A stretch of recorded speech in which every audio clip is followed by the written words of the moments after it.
Hello, কেমন আছো সবাই? আশা করছি সবাই ভালো আছে এবং সুস্থ আছো। তো শ্রাবণের শেষ সোমবার আমরা কোথায় পূজা দিলাম সেটিরই একটা ছোট্ট ভিডিও তোমাদের সাথে শেয়ার করব। তাহলে চলো ভিডিওটি পুরো দেখতে থাকো। তো ভোরবেলা উঠে আমরাও কিন্তু বেরিয়ে পড়েছিলাম সবাই মিলে। তো এখন চলে এসেছি নদীতে। তো এখান থেকে আমরা স্নান করে তারপর জল নিয়ে তারপরে যাব মন্দিরে। তো এখানে এসে দেখলাম বাপরে, এখানে তো অনেক ভিড়। আমাদেরও অনেক আগে এখানে অনেক লোকজন চলে এসেছে। তার মানে ভাবতে পারছো তো লোকজন কত ভোরবেলা থেকে সেদিন পূজা দেওয়া শুরু করেছিল। তো আমরা এখন এসে গেছি, নদীতে নামবো, স্নান করবো। তার আগে দেখো সবাই মিলে দাঁড়িয়ে আছি।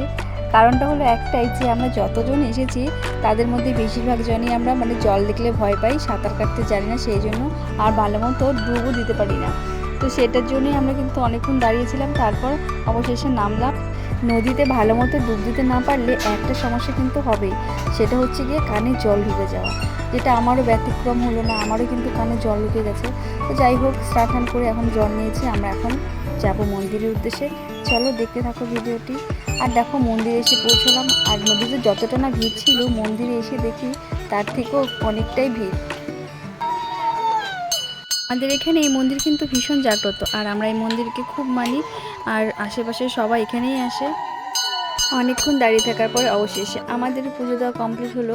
তো সেদিন কিন্তু আমরা আরও অনেক মন্দিরে গিয়েছিলাম, সেগুলোর ভিডিও তোমাদের সাথে শেয়ার করব।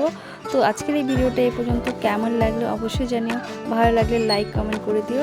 ততক্ষণ সবাই ভালো থেকো, টাটা।